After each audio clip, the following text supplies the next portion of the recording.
Welcome to Becoming Your Own BFF with host Randy Haveson. Let's agree that life gives us hurdles, but how often do we turn those hurdles into walls? Randy will give you strategies to break down the walls and clear the hurdles that are in your way. The goal of the show is to help you find happiness and joy at levels you didn't even know existed. Becoming Your Own BFF starts now. Hello, everybody. Welcome. I really appreciate you being here. I'm really excited about what I'm going to talk about today, and I really hope you get something out of it because this is really the whole purpose why I do these. I have been on this journey for a long time now of self-discovery, personal development, looking at myself as not a perfect being, but always evolving, always growing. And my move here to San Diego a few weeks ago was scary and anxiety provoking, and there were some hiccups along the way. I mean, there were a lot of things I could have focused on in the negative realm, and sometimes they were overwhelming and I really had to put a focus there. But for the most part, I wanted to focus on the positive, because what I've learned on this journey, and this is like one of the main things that I want to talk about here and kind of give to you as something, if you put these into practice into your own life, the gifts that are going to come to you are going to be mind-blowing. I mean, you're going to be blown away at all the incredible things that are going to happen for you. So yes, a lot of the glitches along the way, but so many amazing things too happened on my journey from Orlando here to San Diego. And the process overall went really smoothly, because that's what I chose to focus on. And, I could go into the negatives, but I don't want to do that. And what I did and what I've learned is, when I know something is going to provoke a lot of feelings, like moving, like a divorce, like kid moving away to college, all of those things that I know are going to be emotional, I start preparing myself for the emotional part of it months before it actually happens. So before I left my very cool Disney job, I was mourning the loss. I was working through the sadness as a process, not an event. I'm leaving my job. Oh my God, I'm so sad. I didn't do that. And I was doing it along the way. When I knew and I was preparing for the divorce, I grieved the loss way before it became a reality. And I dealt with the sadness and the hurt and the shame and all of the feelings that came along with it. I started dealing with them weeks and months before it actually happened. And every aspect of the move, I prepared for the feelings. When I got here, I knew that, I didn't know I know some people from before, but they have busy lives. I haven't seen a lot of the people that I've known before, but I made some new friends. And I did that months before I moved here. I started looking for ways to connect with like-minded people, and I started putting myself out there. And I didn't say, oh, I'll wait until I get to San Diego and start. No, I prepared beforehand. It's kind of like, you don't sign up for a marathon and show up the day of and say, okay, I'm going to run. No, you practice and you get used to it before you get there. So I was starting to build some friendships before I even got here, so that when I got here, people like, I'm so glad you're in town, let's get together. And I've been hanging out with all these new people. I made this really good friend, and last night we went to my first concert in San Diego together. Oh, it was so awesome. We went and saw Joss Stone, and I've always been a fan of hers, and I had no idea what to expect in concert, and it was amazing. She was so good. And the opener, Nick West, I had never heard of Nick West before, but she was an amazing bass player and a phenomenal band. And I had such a good time hanging out with my new friend, going to a concert. And we were able to meet people there. We had such a good time. So I prepared for it before I did it. And even though there were negative bumps along the way, I kind of realized that that's part of what life gives us. I've talked about this multiple times before. that life is like cruising down a river. And sometimes we have to go through the rapids. And sometimes it's just like a lazy river. We're just cruising and the scenery is beautiful. And you never know what to expect. You never know when you might get caught in a little whirlpool and you feel like you're going around in circles. Ooh, this is good. I'm just coming up with this right now. But there are ways. And if you just kind of wade your way through and do a little steering to get out of it after a while, especially the negative patterns, when you feel like you're going faster, you're getting sucked down, there are ways to get out of it. There are always tools to get out of every situation you find yourself in. We're never hopeless. That's another thing I want to convey. You are never hopeless. That just doesn't happen. So with everything you do, with every path that you're on, there's always hope. There's always a way out, and you can do this. And it's about believing in yourself. It's about tapping into your strengths. It's about allowing yourself to make mistakes and growing through it and being strong through it, no matter what happens. And that's the way life works. And I went to that concert last night and it was amazing. And I went to an event here at my apartment complex. They had some food trucks come in, and I went to the event and I met a couple who lives here, and they just moved here too. And we started talking and realized we had some things in common, and they're going to be new friends of mine.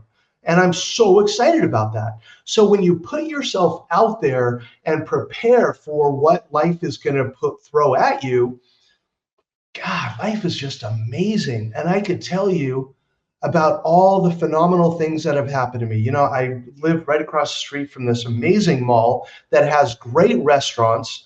And I've been going to a lot of them. And a couple of them now, I walk in, I even walk by them. And I look inside and I see some of the people there that I know. And I'm like, hey, how's it going? They're like, Randy. And it's so much fun. And today I'm really excited. I get to go to the airport today and pick up my daughter who's coming to town, and I get to spend time with her. And I'm just really excited about all the things that life has to offer. And I go into every day with a sense of gratitude. I start every day, unless I forget to do this and the alarm goes off and I have stuff to do. Every now and then I forget. So I'm not going to say I'm perfect about this and do it every day. But most days, the first thing I do when I get up is I tap into that power of the universe and I say, thank you for the gift of a new day. And I start with gratitude, and all of a sudden things start to unfold, and I start by feeling good about me and where I fit in and how things are going to go, and then I have things to look forward to every day, and it's just fun and it's exciting, and I get curious. And another cool thing that happened, one of the other people that I met before I came here, when I got here, I wrote and I said, hey, I'm in town, and she said, I'm a part of this book club. Do you want to come to our book club? I was like, yeah, I want to come to a book club. What are you reading? And she said, The Alchemist. So I got to go to a book club, and I met all these really cool people, and she's hooking me up with this other community of like-minded people, and it just keeps growing, and I just embrace it all. And you know what? I want to tell you, it didn't start this way. When I started this journey, I was scared. I tended to focus on the negative. I was really down on myself. I was really cocky to make up for how insecure I felt about myself. I did not like who I was. I hated making eye contact. When I would brush my teeth in the morning, I wouldn't make eye contact. I would watch my mouth, because when I made eye contact, I had to look at myself, and I did not like the person who looked back at me. And that's why today I believe in treating ourselves like our own best friend rather than our own worst bully, because that's what I used to do all the time. And all these negative things would happen to me, and I would wonder, why does life do this to me? Why does all this stuff happen? It's because I was attracting the negative because I was so negative. And when I started on this journey and learning and growing and reading and journaling and all the things that I was doing and stepping into spots that were very uncomfortable for me. I mean, one of the experiences that I had, yeah, I've never talked about this before. So when I was probably 9 months sober, maybe a year, I don't even know, newly sober. And a friend of mine called and said, "Hey man, what are you doing tonight?" I'm like, "Yeah, nothing, just kind of hanging out." He said, "Come over to my mom's.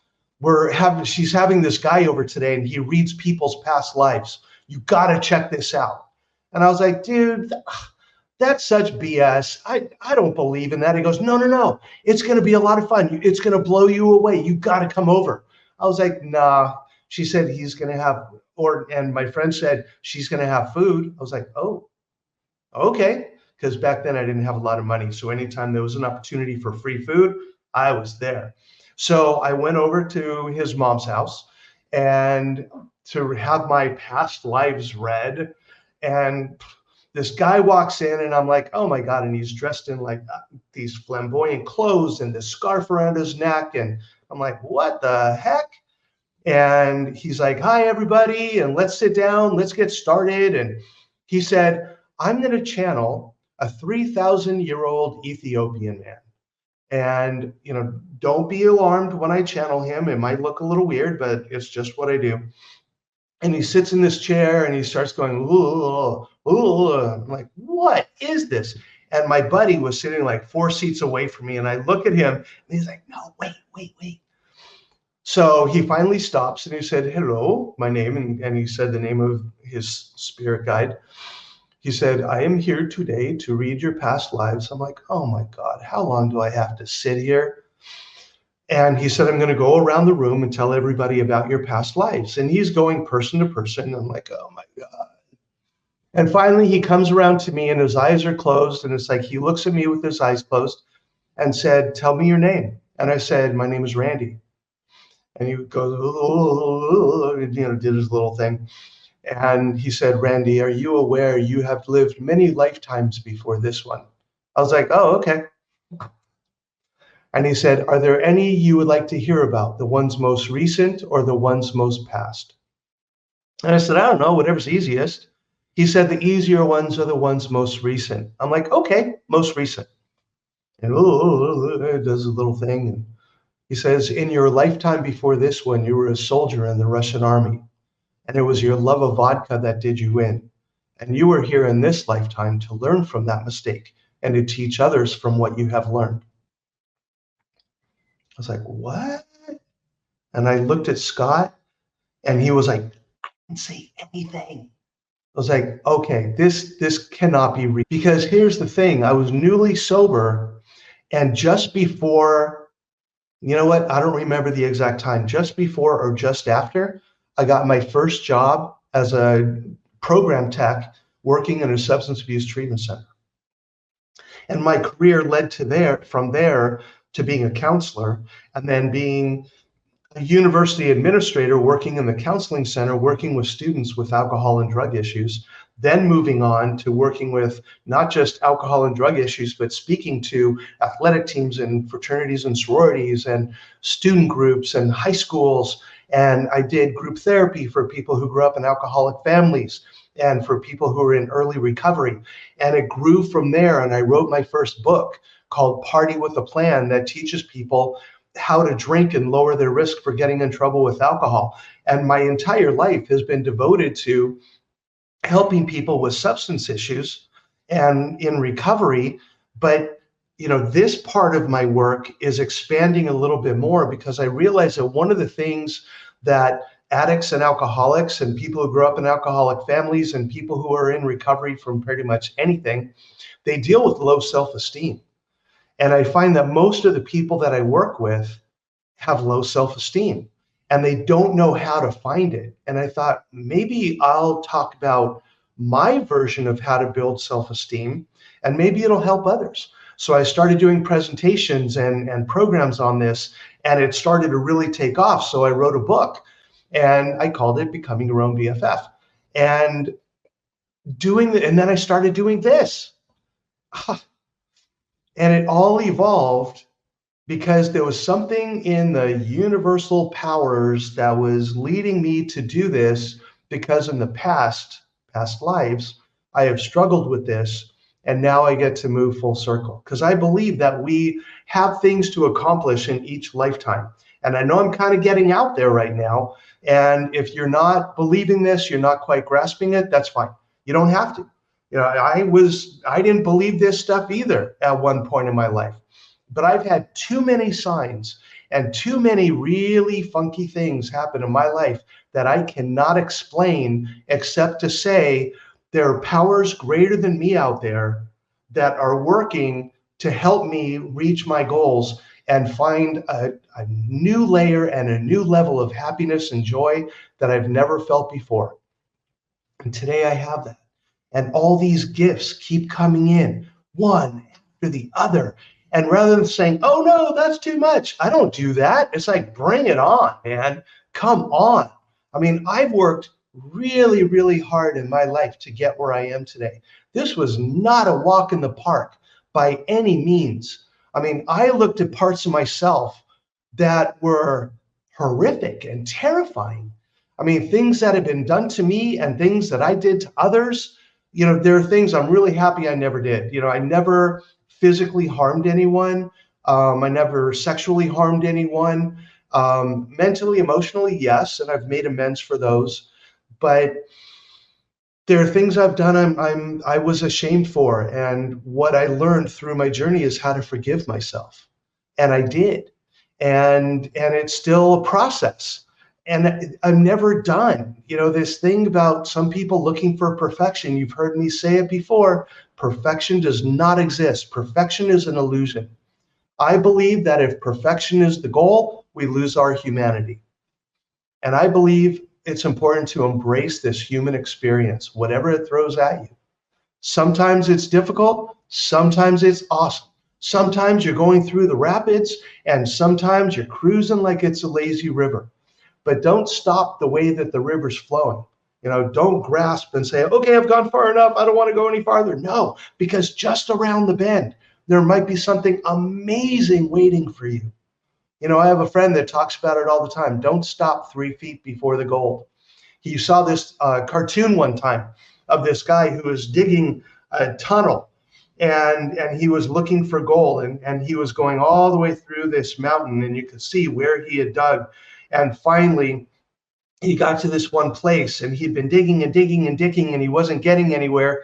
And finally, he was like, oh, the gold's not here. I'm just going to stop. But the cartoon was he dug up to here, and if he had just gone 3 feet more, that's where the gold was. So don't quit before the miracle happens. Don't quit 3 feet before the gold. Keep going. It's so worth it. The gifts that are going to come your way, I'm going to challenge you. Last week I said, find 3 things to be grateful for. Here's what to do this week.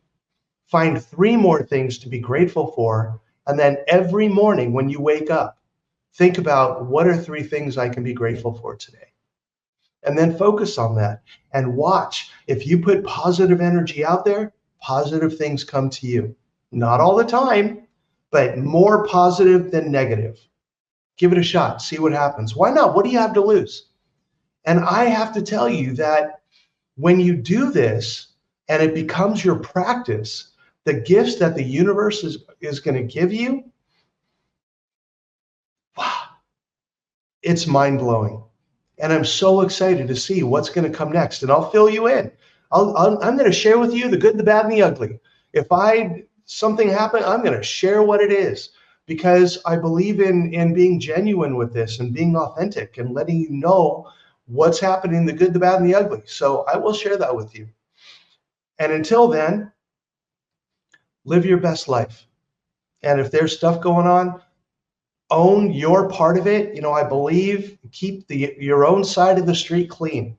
You cannot control anybody else's side of the street, but you can clean up your own. And when you do that, and all of a sudden you're looking at your feelings and your mental self and your spiritual and your physical self, and you're exercising and nourishing each of the 4 parts on a regular basis, you will feel better about what's going on. And the gifts are going to start coming. So have an awesome week. I hope it's filled with amazing gifts and little unexpected coincidences that are unexplainable, but are very cool, because those start to happen when you start doing this work. So, as always, if I can help out in any other way, let me know. Shoot me an email. If you want coaching, if you want to get my book, all those things are out there. Everything's on my website. So feel free to check it out, randyhaveson.com. And I look forward to seeing you again. I hope you got something out of this. Have a good one. Take care. Bye. You've been listening to Becoming Your Own BFF with your host, Randy Haveson. Tune in every Friday at 1:30 Pacific on transformationtalkradio.com for more tools to stop being your own worst bully and start becoming your own best friend. Learn essential skills to boost self-esteem and overcome the devastating effects of ego. By focusing on physical, mental, emotional, and spiritual well-being, you can start listening to your best friend voice rather than your inner bully voice. For more information, visit randyhaveson.com.